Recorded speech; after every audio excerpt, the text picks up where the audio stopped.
Welcome to the Bella Grayce podcast, where we are empowering you to embrace the beautiful grace found in recovering your authentic self. And this season, we're doing that by sharing stories of people who are living a sober life and who are having fun doing it, and sharing their stories about how they got from where they were to where they are now, so that maybe we can impart some wisdom to you. So this week, we have my friend Nicole. Hello, Nicole. Hi. We met at church. I was telling Arthur, well, we were both saying that it's incredible how many people from our church community are living sober lives. Mm-hmm. And it's weird because you would just expect Christians to be sober. Right. But there are Christians who drink and have total control over their drinking. Right. And then there are Christians who struggle with drinking and struggle with coming to church because they feel guilty. Yes. And they feel shameful. Mm-hmm. And then there's Christians like us who have decided to live a sober life, and we're having fun doing it. And on the outside, you look at our lives and it looks like we are normal people having fun, drinking, partying, whatever, but we're not. We're partying, but we're not drinking. Right. Yeah, and I saw, were you at Arthur's birthday party? Yes. Okay.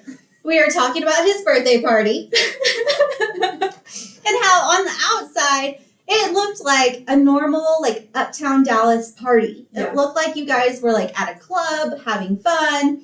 And he's like, yeah, that bottle that we popped was some cheap non-alcoholic champagne bottle from Target. Yeah, it really was. And I was like, but it's cool because we're living sober lives and having fun doing it.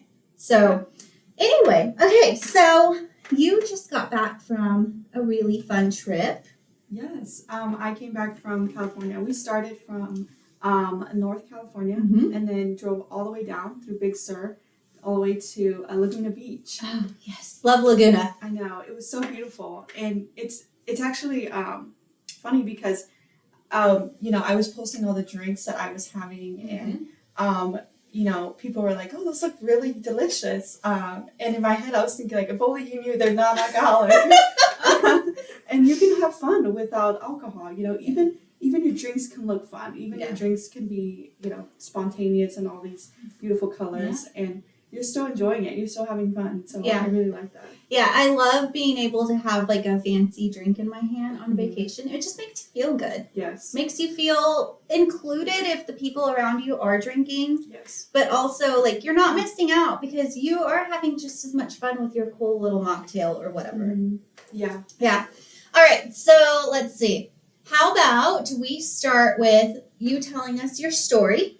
How you got to where you are today.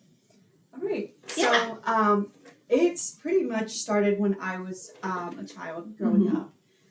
As most Hispanics, we are raised around, drinking heavily. Mm-hmm. And a lot of it is they're drinking and listening to, Tejano, Latin music. And a lot of it's like they're drinking because they're heartbroken. Yeah. Or they're experiencing some sort of heartache or pain. Mm-hmm. And so in order for them to handle those emotions, those feelings, because of the whole machismo, perspective, they can't express those feelings. So what they do is they suppress them and they numb them with alcohol.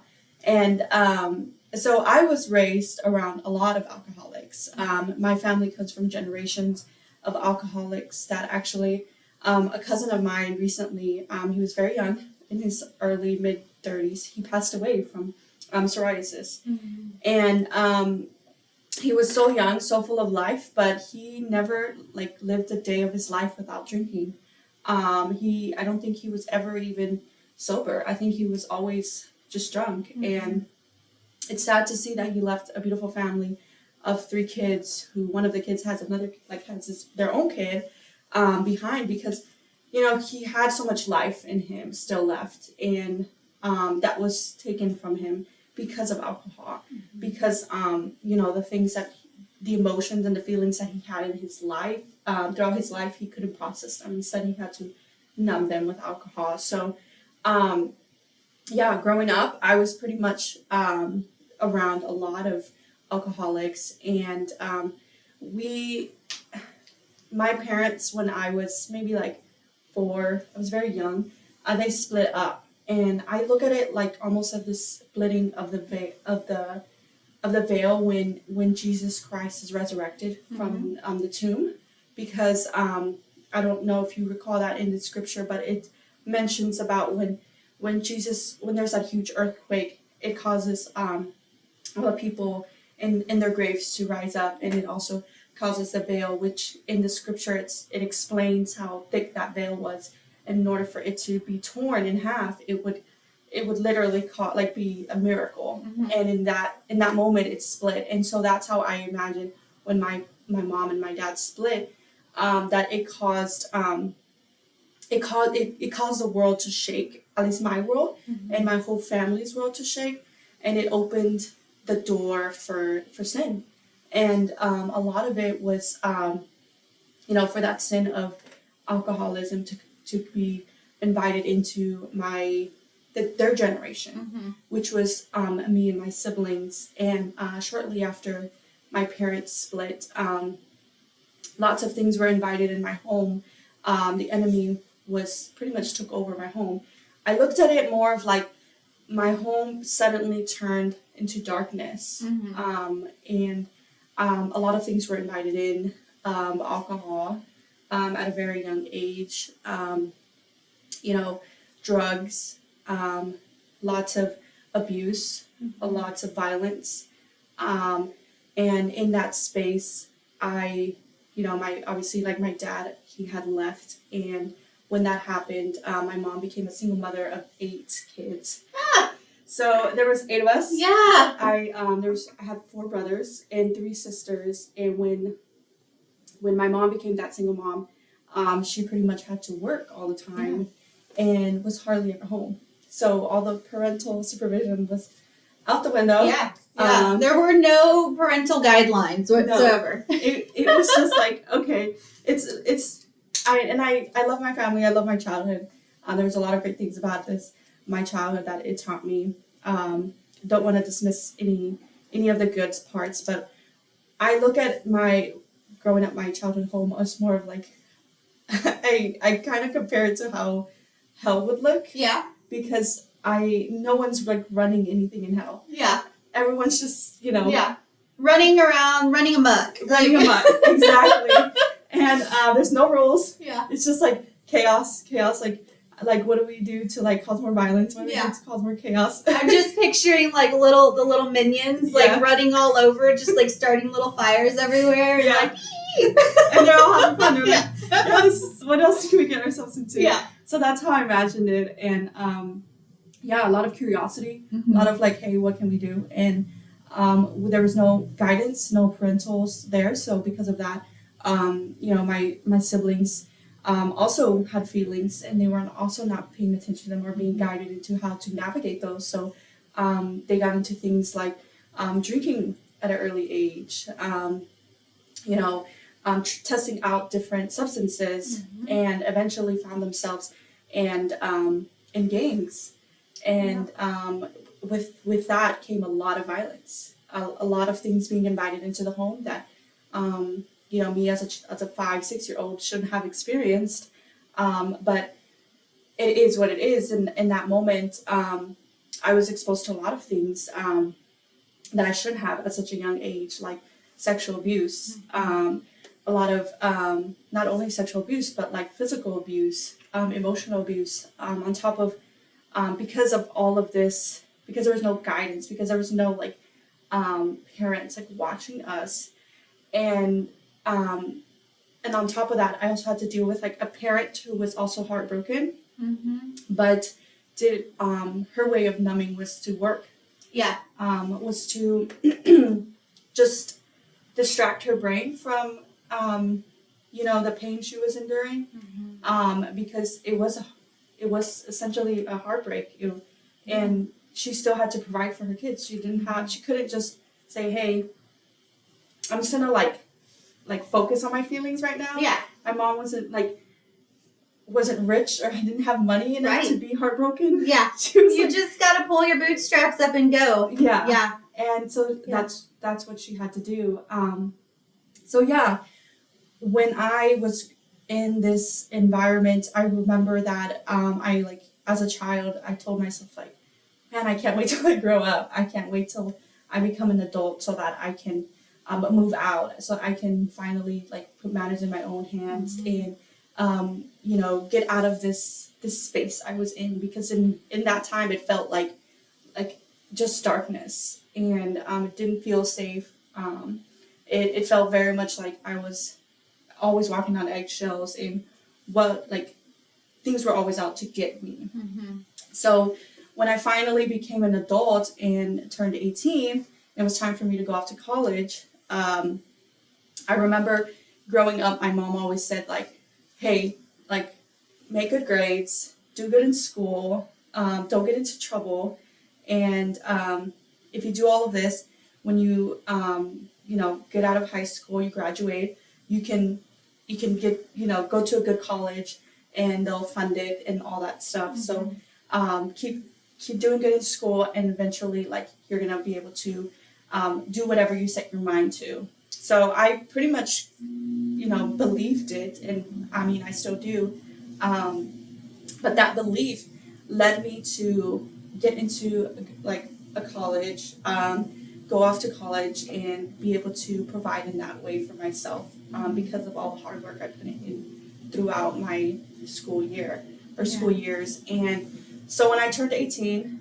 pretty much what my mom had always raised me to do finally was coming into fruition. So I was going off to college, moving out of my house at 18. And at that point, I had to do pretty much everything that I did. I had to do it on my own. I couldn't really rely on my parents for financial assistance, or not a lot of assistance, because of like our situation, because my mom was a single mother. So I went off to college, and throughout my whole childhood, I do want to say the one great thing that I really liked about it was that my mom never really stirred away from God.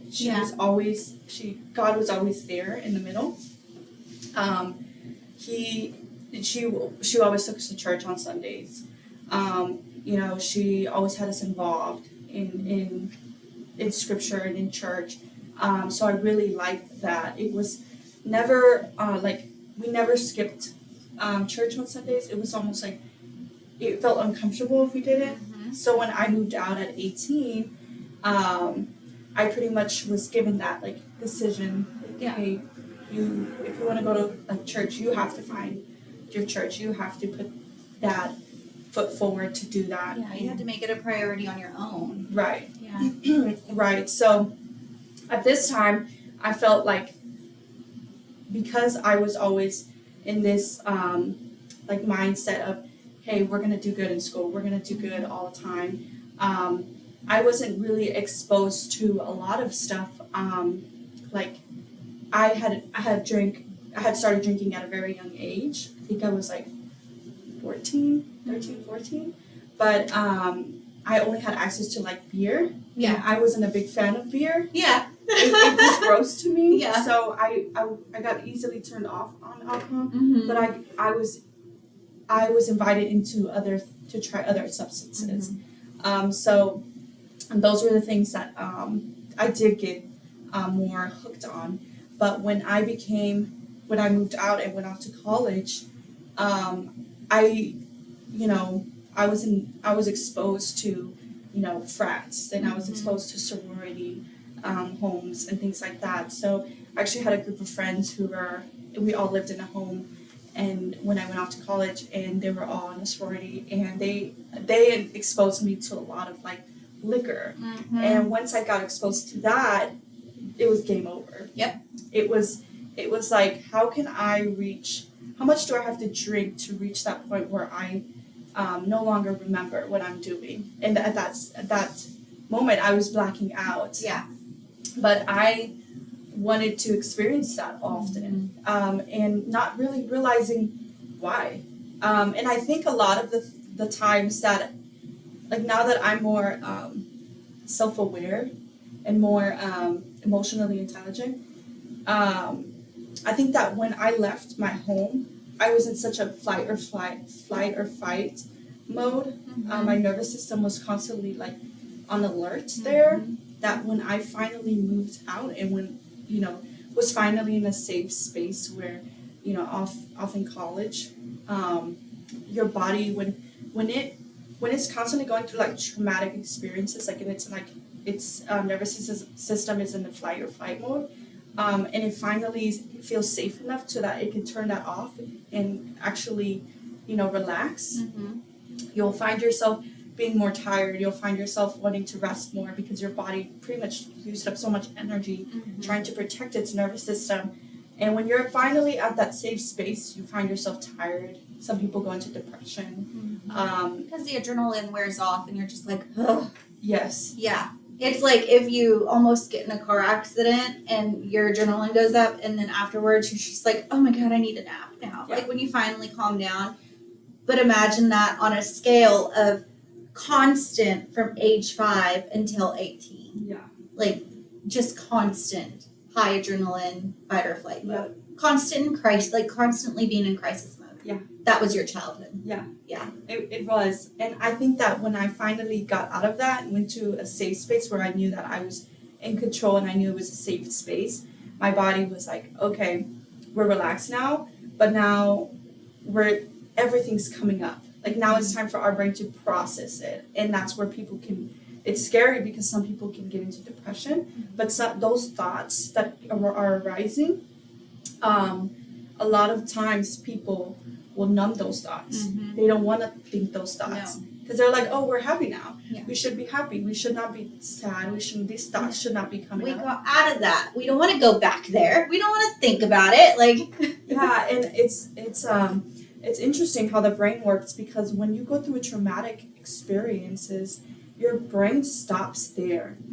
Like your brain is going to constantly take you back to that moment, and it's that's where your inner child comes into play because the person that is bringing up those thoughts is your inner child because your inner child stops growing there. Yeah. I was just having a conversation about this with a friend how and I'm just going to relate to myself, like when the first time I was sexually abused, that child that was wounded at that time, when I was like 5 or 6, she constantly comes up and she feels inadequate. And my brain, when I was 5 or 6 years old, it stopped growing there. Yeah. And that's where, that's where when we find ourselves essentially throwing tantrums, when we find ourselves getting triggered for little things like someone touching us inappropriately, that's not, and we get upset, we get like triggered, we get like our heart starts pumping. Yeah, we get worked up and we start having that panic reaction of like the increased heart rate and you start to sweat and you're shaky and you're mad, you're sad, you're feeling all the emotions. Yeah, it's your inner child that is like screaming at you and coming out and ruling that moment. Yeah. It's no longer your adult self, your professional, put together, young professional self. It is your broken, injured, tiny little inner child. Yeah, and you could be like 30 or 40, and it's still gonna be that inner child, that 5-6-year-old that got hurt at that time. Yeah. And every experience you have after you experience that hurt, your brain uses that hurt as a measuring stick almost. It's like you meet new people and it's like, oh, but they might hurt you like that person did. Yeah. Or you try to do something different or new and your brain is like, oh yeah, but remember, you were abused. Remember, you're dirty. Yes. Remember, you're not worthy. Yes. And it's like it just constantly uses that as a measuring stick for what your potential is. Yes.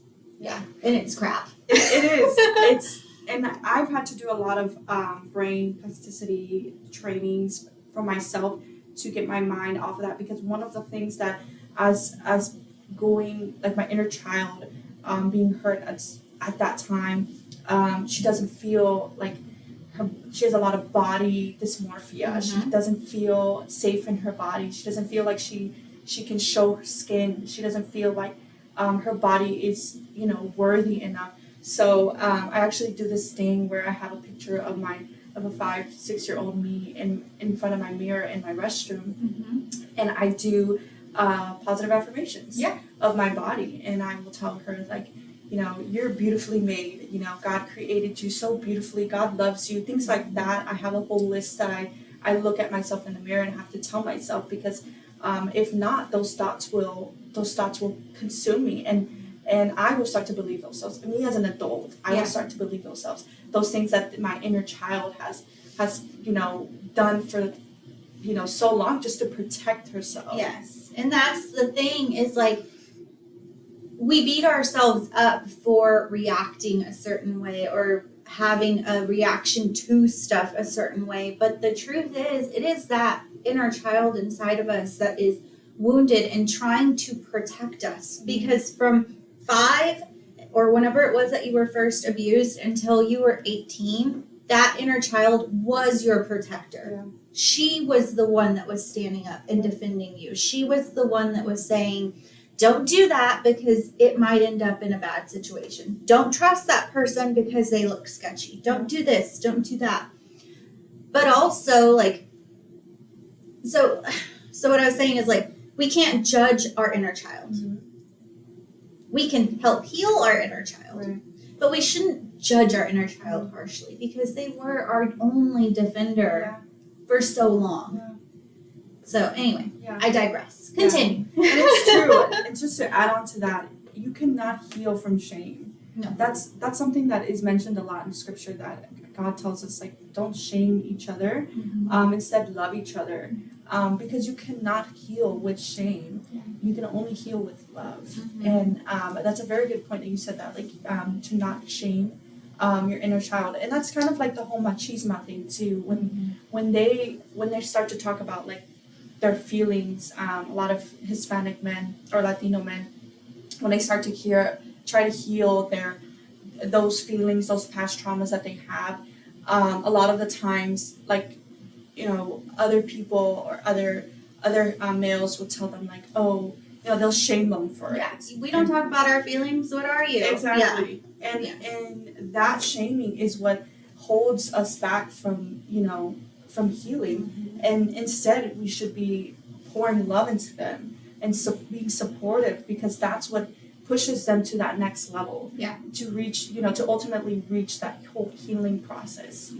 I think about, like, my own brother and me, like, when we were messing up, like, and I could not be more proud of my older brother and how far he has come. And it took a long time for me to get to a place where I could love him unconditionally, because I got sober and he didn't. And he was still running around with the same crowd. And every time he came around, he brought those people back into my life. And I was sober and I was trying to live a sober life. And it was just drama.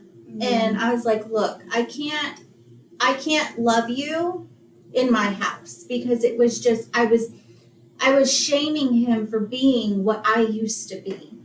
And so I finally, I went to church, prayed about it, and I was like, look, I've got to step away. And for almost 10 years, I loving my brother from a distance.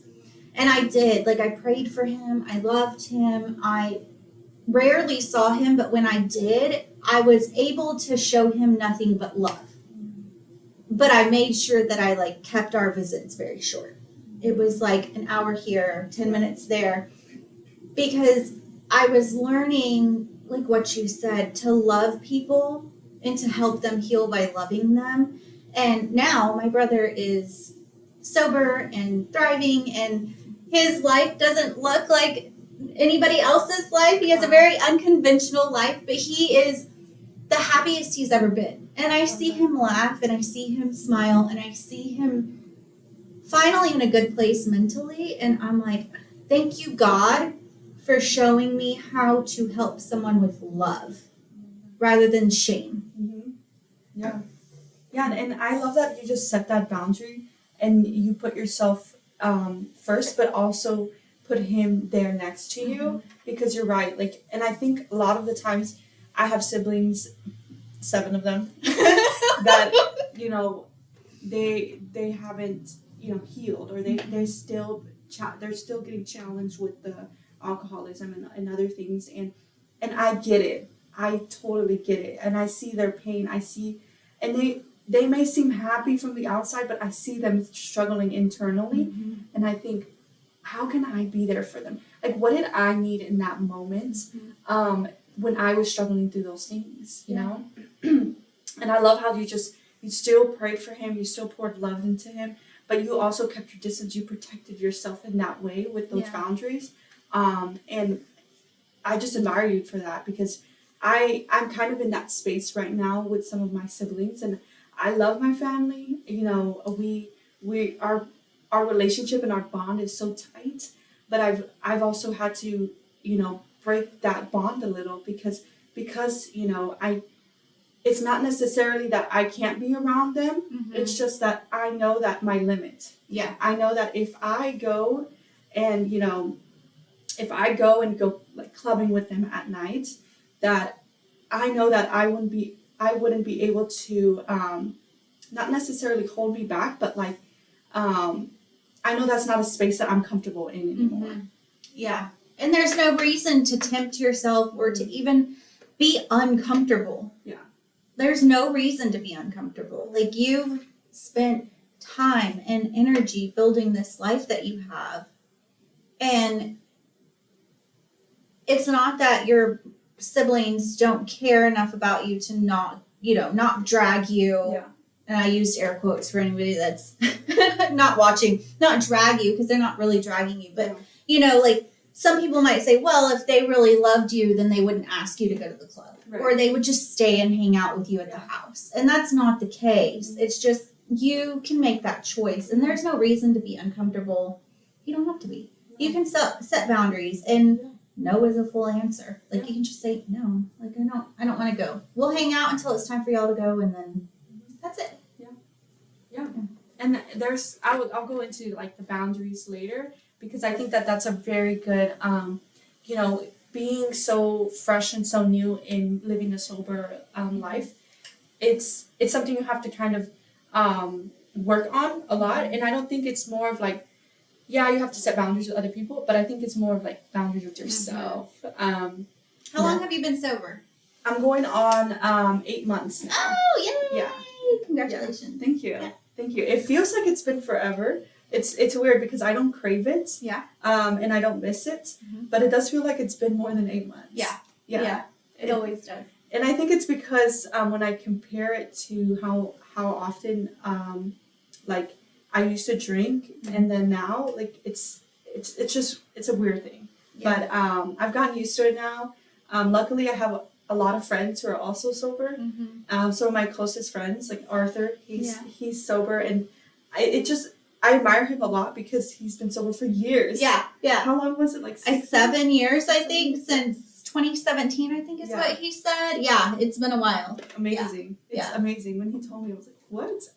And you would think that he would, because he's so social. Yeah. And he's like always energized. And I know. My daughter pulled up, right as soon as we hit stop on the camera, she pulled up, and she'd been like waiting, I guess, at a restaurant, waiting for us to finish. And my husband was like, nope, still podcasting. Nope, still podcasting. And then she finally just gave up, and she showed up right when we stopped. And after he left, she was like, did you know he drives a really sick BMW? Arthur.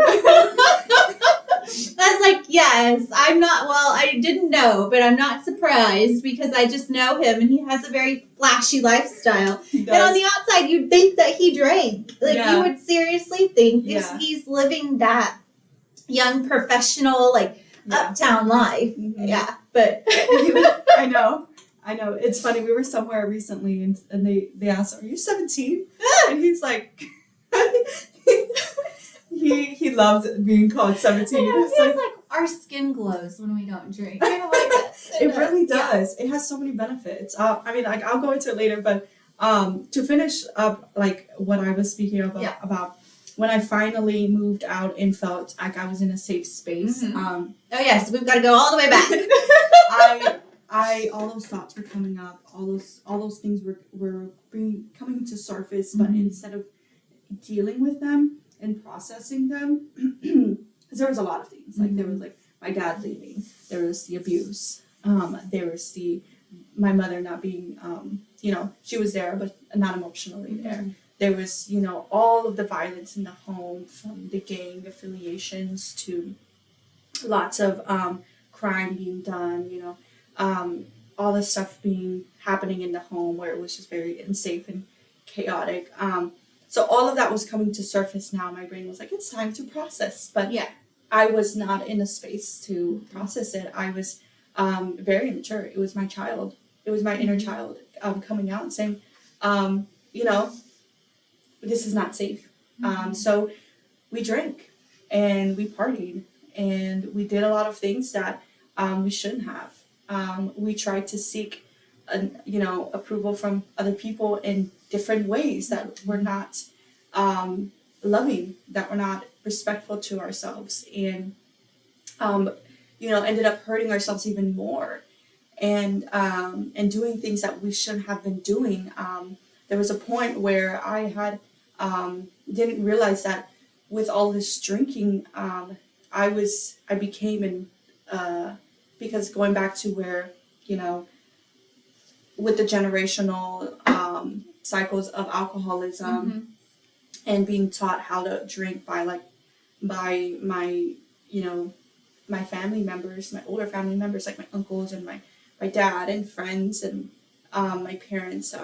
A lot of the times after a night of drinking, at the end of the night there would be a fight or something. Yeah. It would turn into aggression.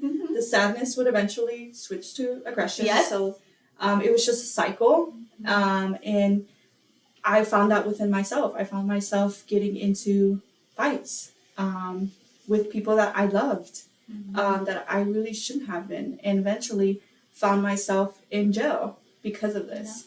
Yeah. And so just note to self, if you start to find yourself getting into trouble with the law, that's when you have a problem. That's a ding, ding, ding, ding.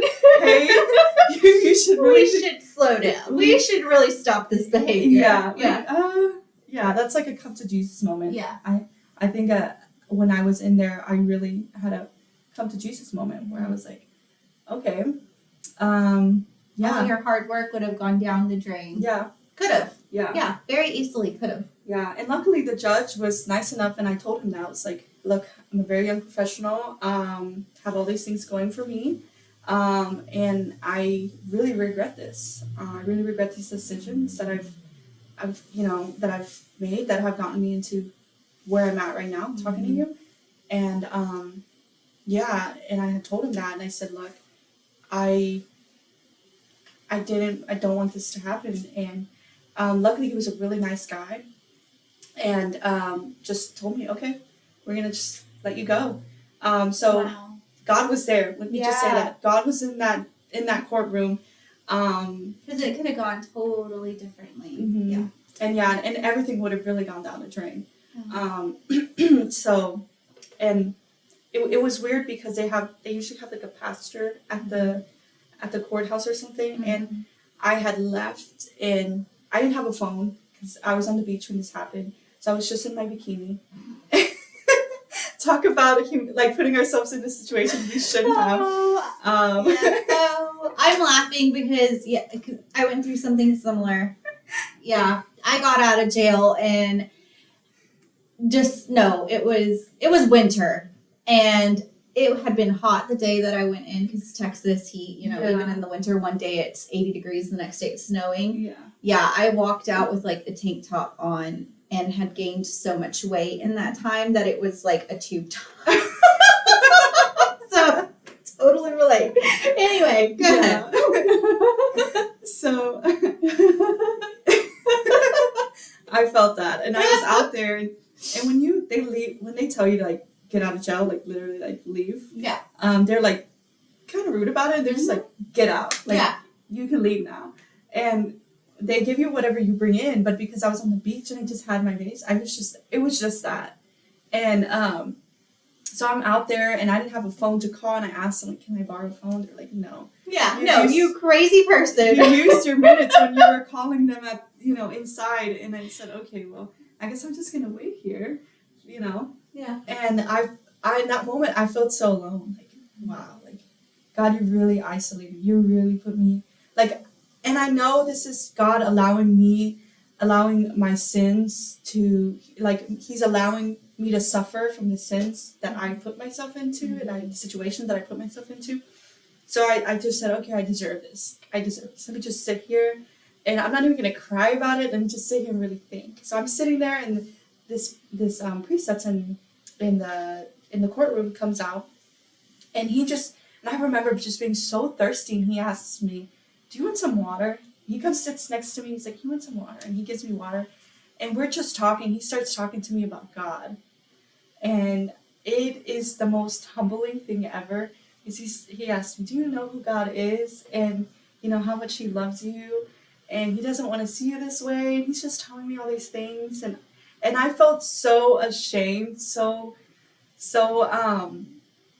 like I don't know how to explain it. Just so like I wanted to curl up or into a ball or hide. You were being seen. Yes, but at the To the depths of your soul. at the same time, I felt seen and heard. Yeah. Like I really felt like God sent him there in that moment for me to talk to me. Yeah. I was getting a woman of the well vibes, like when Jesus goes to the woman of the well and tells her to get him some water. Yeah. Yeah. That's so sweet. I never thought of it that Yeah. way. Wow. Yeah, and he asks me, he's like, "You want some water?" Brings me water, and we just started talking about that, and we're sitting there for like, it felt like forever, but it was probably like 30 minutes, and at the end, I just asked him like, "Do you have a phone?" That was a great talk. Can I borrow your phone? Good time. Can I borrow your phone?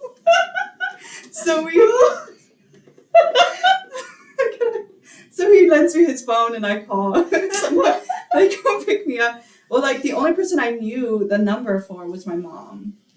So I really had to humble myself. Yeah. And like tell her, like, "Hey, Mom, I really got myself into this situation. I need someone to come pick me up. Can you call someone to come? Like, Mom, come pick me up.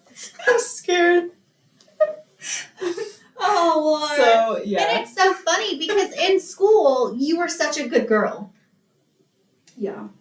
And I was going to say this when you were in the midst of it, but I didn't want to interrupt the flow, but I commend you for being strong enough to resist the temptation to get completely tied into that world that your brothers were in and your siblings. Like, it would have been much easier, I'm sure, for you to just say, "You know what, I'll join the gang too. You know what, I'll do the things that you guys are doing too." Yeah. But you stayed the straight and narrow and got the good grades, got out of school, got into a good college. Like, you did all of that. You beat the system. Yeah. And you got out. And I was also going to say, like, when we start drinking and using drugs, our brain stops developing emotionally at that point too. And so when you went to college, emotionally, you were the same age as when you first started drinking, which was like 13, 14 or whatever. I think you said 13, 14, 15, somewhere around there. Yeah. So suddenly you're no longer in fight or flight mode. Your brain finally has the opportunity to breathe and rest, while at the same time, because when we're in fight or flight mode, it's almost like we black out and we are just surviving. We don't have time to sit and reflect on what's happening to us. And when we actually stop, some people will block out those memories of what happened for years. That's why you'll hear like mass shootings or car accident survivors say, I don't remember. They repress those memories, and it's a defense mechanism. But for some of us unlucky people, those memories do come back when we are finally resting. It's like, "Oh, you want to rest? Just kidding. Here's all the memories of all the crap that happened to you over the last 10 years. And those memories come flooding back. Yeah. And your only coping mechanism was to drink. That's what you knew growing up. that's what you saw everybody else do. You saw your mom turn to work when she was grieving her marriage, because that's really what she was doing, was grieving her marriage, grieving the love that she lost, grieving the life that she thought she was going to have. And then your siblings and you were also grieving because your lives completely turned around. And with machismo culture, like your brothers especially were not allowed to process their grief of their family getting split up. And there's also, it's really big in Hispanic culture where when dad goes away, the boys are expected to step up and become the dad, become the men of the family. And it's always said, like, you're the man of the house now.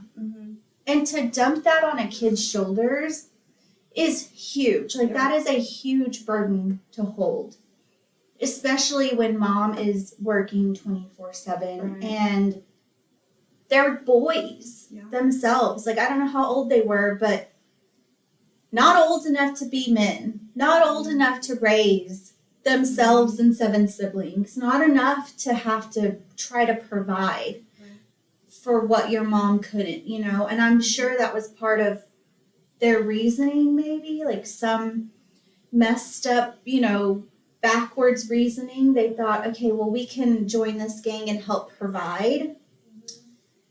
And wrong or not, like, they were doing the best that they could. Yeah. And so were you. Yeah. And when you got free of all of that, like, and those memories started coming back, of course you drank. Yeah. Like, your 5-year-old self didn't know what else to do. That's the only thing you ever knew, was to drink. Yeah. But I just wanted to say kudos for making it out and being the amazing person that you are and working so hard. Like, yeah. Yeah, and I think the biggest reason, because after the whole situation where I ended up incarcerated, I had that come to Jesus moment where I was, okay, I can't keep living this way. What is this coming from? Where is this coming from? And, you know, shortly after that, I had worked for this company who, it was a technology company, and I had pretty much climbed up the ladder at this company where I was working with the executives. I was assisting the CFO, doing all of, you know, the day-to-day duties to assist that executive, and presenting in front of all the executives and all the DAs, and pretty much had made my way up and was making a substantial career of my life, and doing really well for myself for that age that I was. I think I was like 22, 23-ish. So I was fairly young, in my early 20s, and I had climbed my way up the ladder. And even with all of these accomplishments that I had, I found myself thinking like, okay, like, I know there has to be more. Because at this time I was also becoming a figure in San Antonio. I was a part of the San Antonio Women's Chamber of Commerce. I was the Hispanic Chamber of Commerce, and I was a young leader, is what they were telling me, a young aspiring leader. And I was able to, you know, I was being invited to all these events and speaking at these events and galas, and just being like promoted to inspire other young adults like me to become, you know, leaders for the next you know, for the next generation that's coming up. And so even with all of this, I felt like, wow, I'm missing something. Because although I had all this great, amazing things, I was at the top. I still felt like I was missing something. And around the same time, the company that I was at, I worked with a lot of men, and I constantly found myself getting triggered for little things that I didn't realize, you know, I was being triggered on. And I was not realizing that there was something there. There was something beneath that was holding me back from not, you know, from not reaching that that level of satisfaction at being at the top. And that was when I knew that the space that I was in, the environment that I was currently living in, was not a space where I can fully flourish.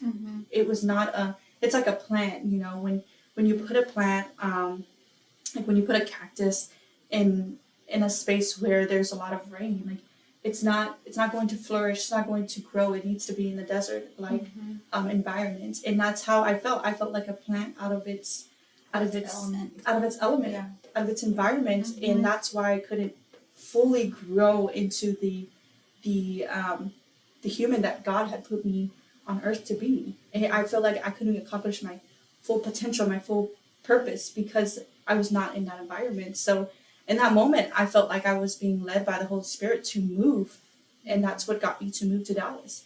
And but I knew that a lot of the things that, and this was right before COVID hit, which is weird that COVID hit right after this, because right before COVID hit, I noticed this, me wondering why I wasn't feeling like accomplished, even accomplishing all these materialistic or like career wise things. And a lot of the reasons was because I still had things to work on beneath myself, like really deep, doing some deep soul searching things that I didn't realize that was the reason why I was drinking heavily, or doing substances, or distracting myself with relationships, or being this workaholic that I was, or even like doing all of these extracurricular activities for that external validation, because that's another thing that people don't realize, that's a thing that they're doing to fulfill that whatever's missing in their life, that external validation, that desire, and that wanting to what is it called, I'm trying to think, like satisfy others. People pleasing. There you go, people pleasing. All of these things, like I wasn't realize that I was doing because I was filling something up that was empty in me. Yeah, people pleasing is very common with children of abuse, like especially sexual abuse. They tend to be major people pleasers. Yeah. And I definitely saw that with myself, because going back to like my childhood, my mom was always expecting me to have straight A's. Always expected me to just do good in school. If I got in trouble at school, like I would never, like, I never wanted to even see my mom. Yeah. I was scared. I was like, so I never even went there. Yeah. But that people pleasing, she, even to the point where like, when she would get home from work, she just expected things to be clean. If not, it would cause chaos, it would cause her to be upset. And I always wanted her to be happy. Yeah. And that created that people pleasing. This, just wanting to see her happy at all times, because I knew that she was already like sad. She was already living, a stressful life at work all the time. So around that time was when I realized that I needed to do some deep soul searching, some looking from within, working. And that's when I actually started therapy. So it was like late 2018, early 2019 is when I started seeing a counselor. And that was interesting. Yeah. The first few sessions, I could not, I remember afterwards I would always go numb because I couldn't deal with it. I like my first session, I had a whole panic attack, anxiety attack. Yeah. Therapy can be very traumatizing. I am a huge proponent of therapy. Like that's what my degrees are in, that, mental health. Love it. Whatever. I think everybody should have a therapist at least once in their life, but it can be traumatizing. Yeah. It can be hard because the therapist makes you look at the past and heal the past, and it's all like, so I'm a life coach, and so life coaches deal with the here and now and future, and therapists deal with the past, and it can be traumatizing. Yeah. They ask you to go places that you don't want to go to because you've worked your entire life to keep those nice and hidden and locked super tight. You don't want to unpack those boxes. You don't even want to look at them. You don't even want to go to the part of your brain where they exist. Leave those there. But in order to move forward, you have to. Yeah. You have to dig them up, dust them off, and root through them. Yeah. And it's actually interesting because you don't realize your brain's actually like processing them when you're asleep. Mm-hmm. That's where like nightmares and those dreams, those bad dreams come up. But you know, you're just constantly suppressing them when you're, you know, actually conscious. So I've experienced that a lot, you know, the bad dreams, and it all makes sense now that I'm aware of it. Yeah. But it makes back, you know, all the bad dreams, all the things that I used to dream about and go through when I was asleep. It's weird how now I'm like, oh, that's what was happening. Yeah. And did you know that alcohol suppresses your dreams? Mm-hmm. And so a lot of people will say, oh, well, I'm drinking so that I can get some good sleep tonight.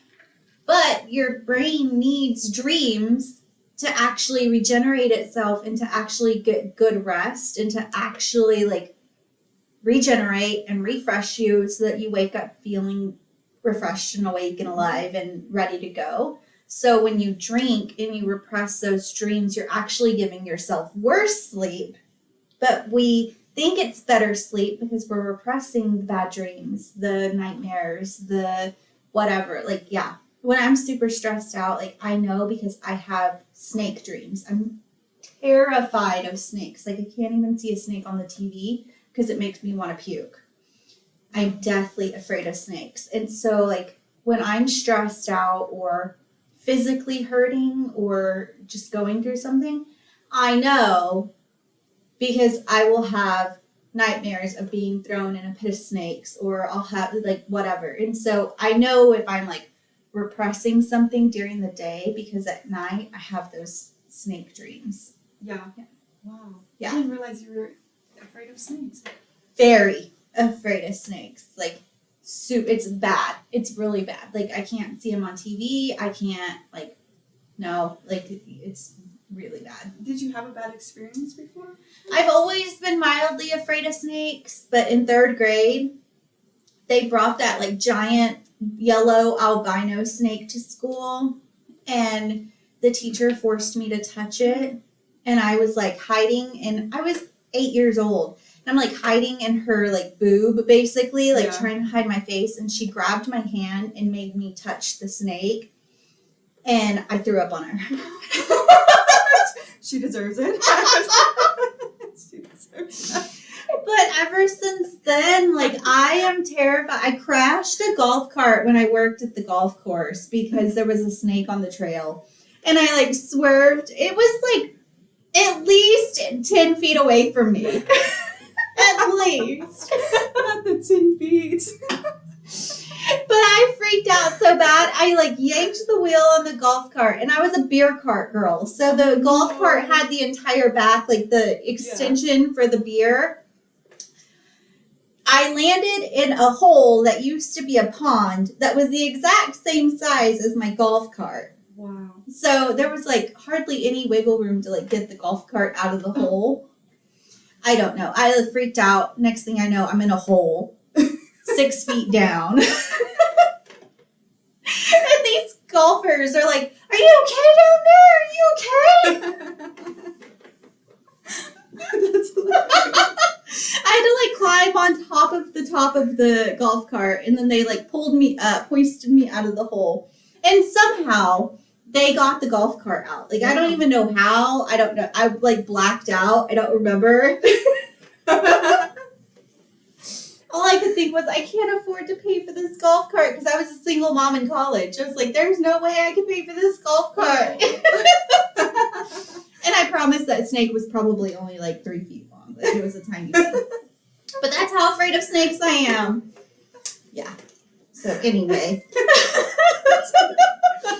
Wow. Yes, like when there's one on the TV, I will literally like scream. I got so mad at my husband one day because they were watching a show and He knew that in the credits there was a snake, and he didn't tell me. And I was talking to him as I'm walking into the living room, and instead of like pausing the show or telling me there's a snake coming, he just like lets me walk in the living room. I'm like, ah! And I like claw my eyes out and like fall to the ground, like panicking. Well, now I know. Yes. I'm glad I asked.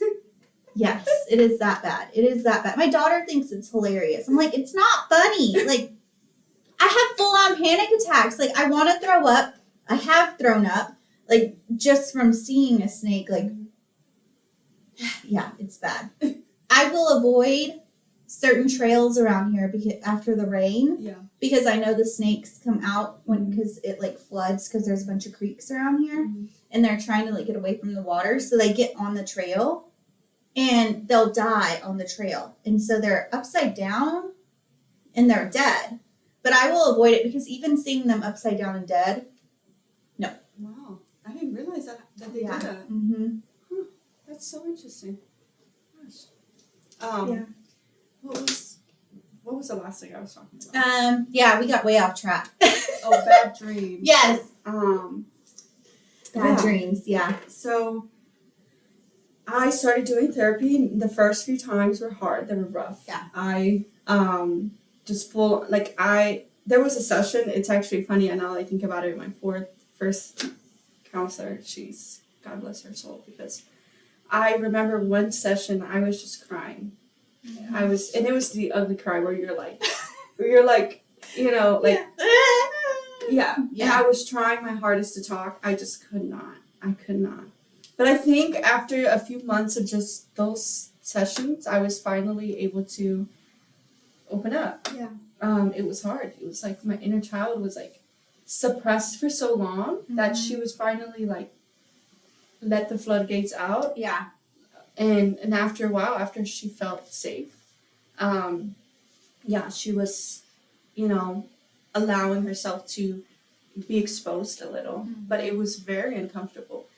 Even as a woman, it was very uncomfortable to open up about those things. And it was hard because there was a lot of change going on in my life. I was starting to plan to move to Dallas, and I was in a relationship that was also toxic and unhealthy, very unhealthy, where it became, he was also dealing with things. And I think I had mentioned this to you, but I'll mention a little bit in the podcast. He had done a lot of years of using drugs, and this drug specifically, it caused him to have a lot of chemical imbalance in his brain. So when he drank, he was no longer himself. Yeah. He was somebody else. And that person that he was very abusive, and physically abusive, mentally abusive, very suicidal, where to the point where I would just stop him from committing suicide. So that was also traumatic onto me. Yeah. And then there was also the physical abuse, the and I think the worst part of it all was the next morning when he was finally back into himself. He would be like, "Who did that to you?" And he was always surprised to hear that it was him. And when he finally came to realize that it was him, he felt so sorry. He felt so sorry. He was very apologetic. But at that time, also when you're trying to process trauma, you have to be in a safe space, because if not, you have to pause the process and you have to pause everything to actually, process the current trauma that's going on in your life. Yeah. Because at that time, your brain switches back into fight or flight. Yeah. Mode, and it's like, okay, we're in chaos. We're in the storm again. We gotta protect ourselves. So everything else right now is at pause. So we're not safe right now. And when I moved to Dallas, that's when the first few months here, and even before, that's when all of that was shifting. Where I was, I had to pretty much pause healing, my processing of my PTSD that I had from my childhood, and just handle what I could at that moment. So yeah, around this time, I think I dissociated a lot with learning about the brain, because I was doing a lot of research on my own, doing a lot of studies, also growing my faith with God, like just trying to build my relationship with Him. And by the grace of God, I got out of that relationship. And after that, I realized, actually right before that, I realized that because alcohol was causing him to become this person that, to switch like faces for him. I became so unattractive, so turned off by alcohol, that I slowed down to prevent him from drinking as well. And that it was when I started to slow down, and I think that was in 2021. It was when I started slowing down on drinking, and when finally got out of that relationship, which was another whole chaotic scene. I slowed down a lot on drinking, and this is like the only times I drank was when I was either on vacation somewhere, or I was celebrating like a friend's birthday, and I would only have like maybe one drink, which is weird to see because like I said, I come from generations of drinking and like heavy drinking, and by heavy I mean like shots of tequila was how I drank. So yeah, around that time I slowed down a lot, and eventually I hadn't picked up a drink in a while, like months. It had been, I think, like 5 months that I didn't pick up a drink. So I had told myself, like, all right, this isn't something that clearly like I'm not attracted to or being inclined to drink. The only really time I would drink was, and I started to like, I gave myself a time to see, or let's see when we actually drink. Right. And a lot of the times was like either when, like I said, when I was on vacation somewhere, and like my friend would drink, or when I was at a celebrating something, or when I was with my family. Yeah. And because that's how we bond. Yeah. That's how we just, that's our thing. Like taking shots it's just our thing. And trying out different tequilas, that's our thing. So, and my family, they live hours away from me, 4 to 5 hours away from me. So I don't see them as often because I live here. And the friends that I do have here, my closest friends, they don't drink. Yeah. So I just thought, like, this is something that I don't really need in my life. And I feel it in my heart that I live a better life without it. As I've seen the last few months, the last year or so, that clearly this is something that when I invite it in my life, the enemy uses it. Or when I've had it around me, the enemy is there. Like it's like an invitation for him. So yeah, that's pretty much the initial thoughts. I was actually also doing a study with my counselor at this time. He had told me, he had pretty much told me, because I was also struggling through depression, a little bit of depression episodes, where I was like isolating myself. I was just wanting to sleep. And this was after my relationship ended, because mind you, I was going through flight or fight at that time. So finally, when I got out of the relationship, I fell down that path again of, we're safe now, but now our brain wants to process everything. Our brain wants to, really open up those wounds again. And the first things that were, that came out were, of course, the relationship and all the abuse and all the stuff I experienced with him. But then after that, it was like, now our childhood. Now all the stuff that we had with our childhood. Yeah. And so... It's like, good job. Now let's work on the hard stuff. Exactly. And so when that happened, of course, the way I handle things is I just want to sleep. Mm-hmm. I just want to isolate. I just want to lay in bed and do nothing. Mm-hmm. That is how I cope with these things. Yeah. Especially because I wasn't like, I mean, I was drinking still at that time, but I wasn't like, going out partying, all the time, like not being sober at all. Like I was being sober. But yeah, I wanted to numb. And some of the ways that I numb is sleeping Mm-hmm. and just resting and isolating, not being around people. Because that's a side of me that I don't want people to see. Mm-hmm. For the longest time, I did not want anyone to see me that way. Yeah. So sad, broken, and unable to cope. Mm-hmm. Because on the outside, you're a strong, capable, successful woman. Yeah. Not broken, not unable to cope. No. Yeah. Yeah. And so you spent so long building that persona. So of course you don't want anybody to see it. Yeah. No. Yeah. And it's amazing because I have some amazing friends now that I can show that side to me. And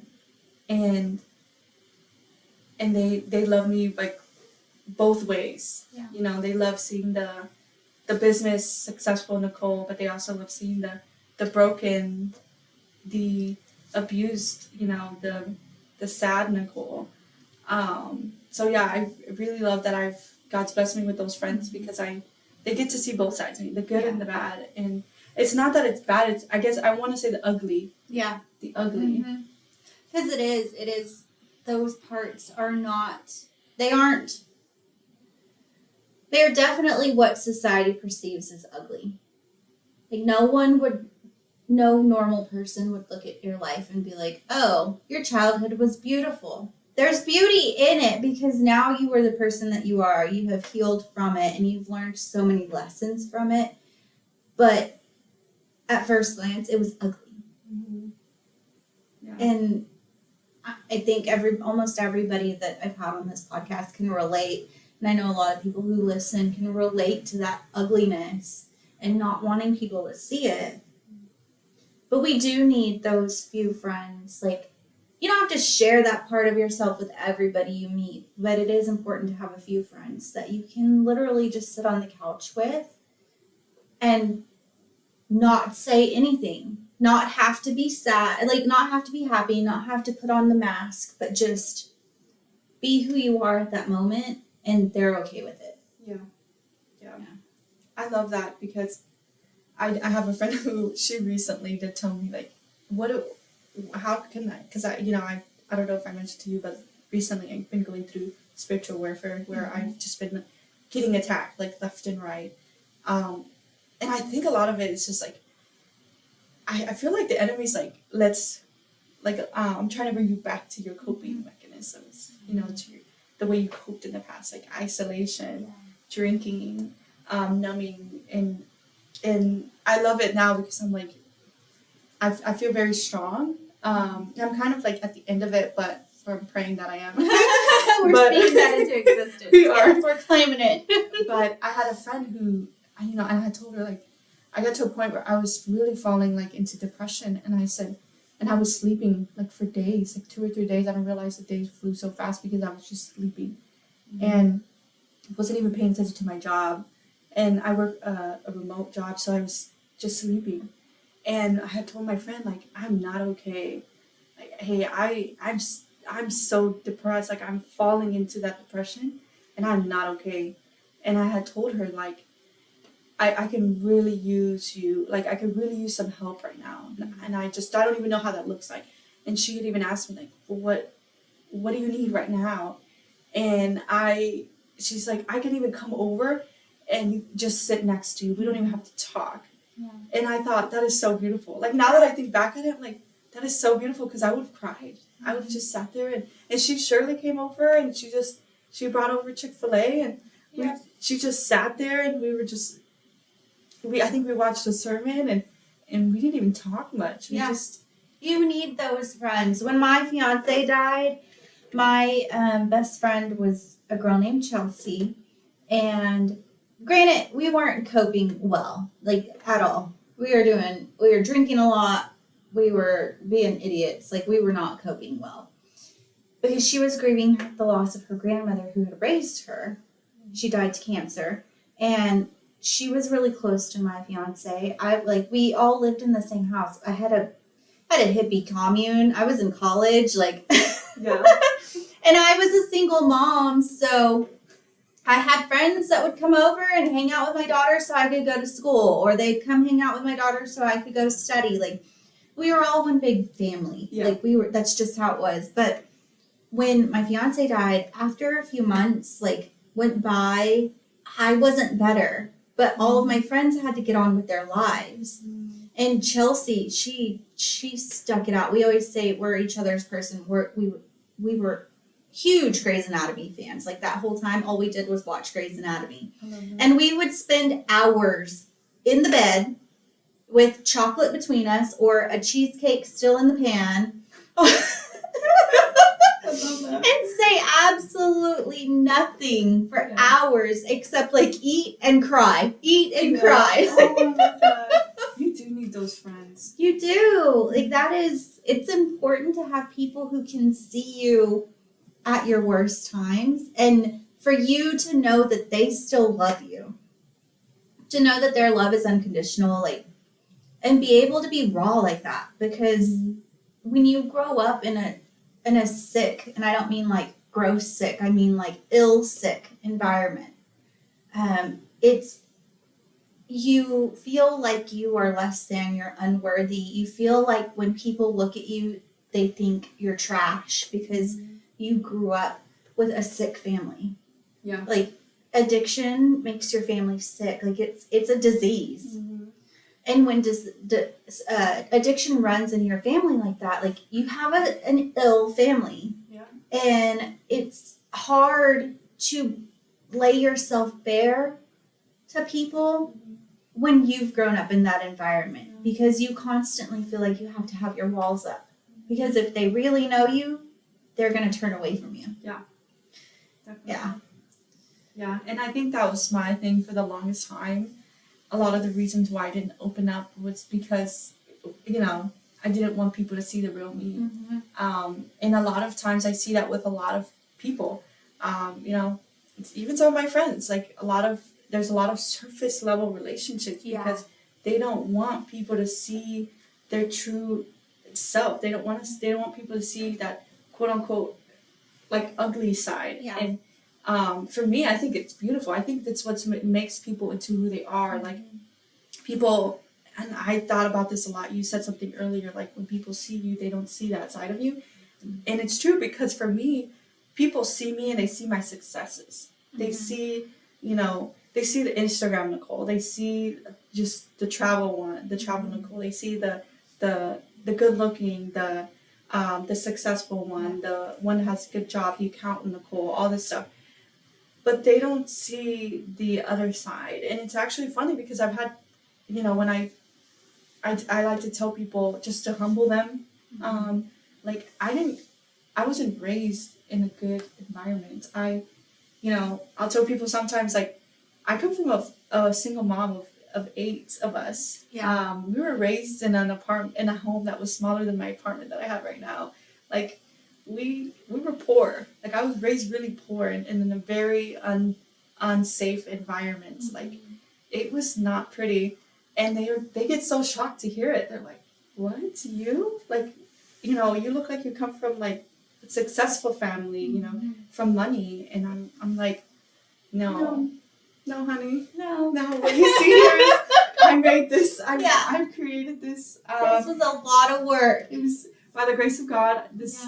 I'm here because of Him. But this is because I used to be very cynical. I used to be a lot of the things too. When you're raised in such a ugly world, your lenses, your perspective changes on the whole world. You think everyone's out to get you. You're very cynical. You're very not nice. Bitter. Yeah. And I found myself in that space. My late, like early adulthood because of that, because I had a lot of I was very wounded, and I had a lot of unresolved trauma. So when people are like, rude and anywhere towards me, I just think about that. I think about myself and how I used to be very, bitter, how I used to be very easily triggered, and how I used to be very cynical because I had all that unresolved trauma. Yeah, and hurt. Mm-hmm. Yeah. I was working with someone, and we were talking about one of the issues that she came to me with was her temper. And we were talking, and then we started talking about how her temper is really fueled by her fear. Mm-hmm. And so I told her, I was like, when you start to get mad and you start to feel, because when we get mad, we can feel it. You may not be aware that it's happening, but if you stop and start paying attention, you can feel when you're getting mad. Yeah. Like the bottom of your feet start to tingle, or the back of your neck, or your hairline starts to get hot, or your heart starts racing, or your mouth dries up, or your eyes, well up with tears. There's something that you feel when you start to get angry. And if you stop and start to notice those things, then you can stop and ask yourself, like, what am I afraid of right now? Yeah. Because fear is what fuels anger. Yeah. And if we could stop and ask ourselves, what's really going on?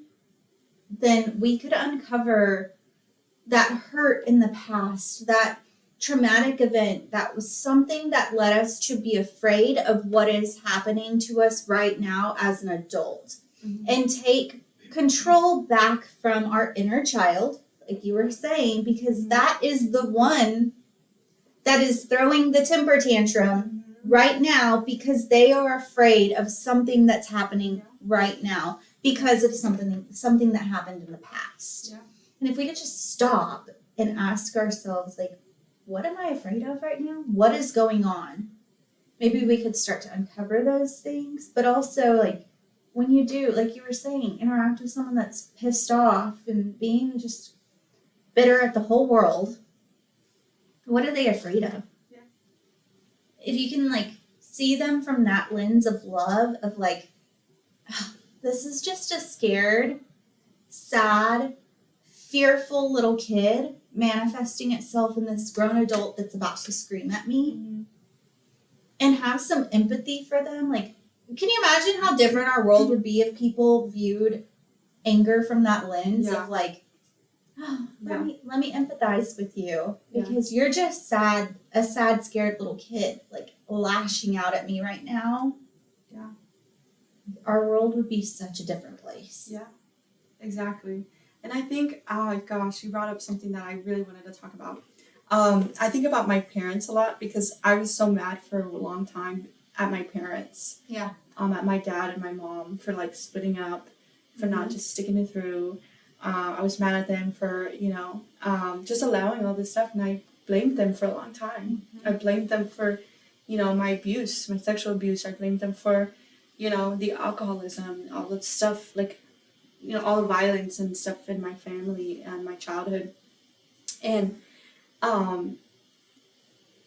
I remember going to therapy about this, and me and my therapist working on this for the longest time. And I learned it first with my dad. Like, we worked on my dad first, and then we worked on my mom.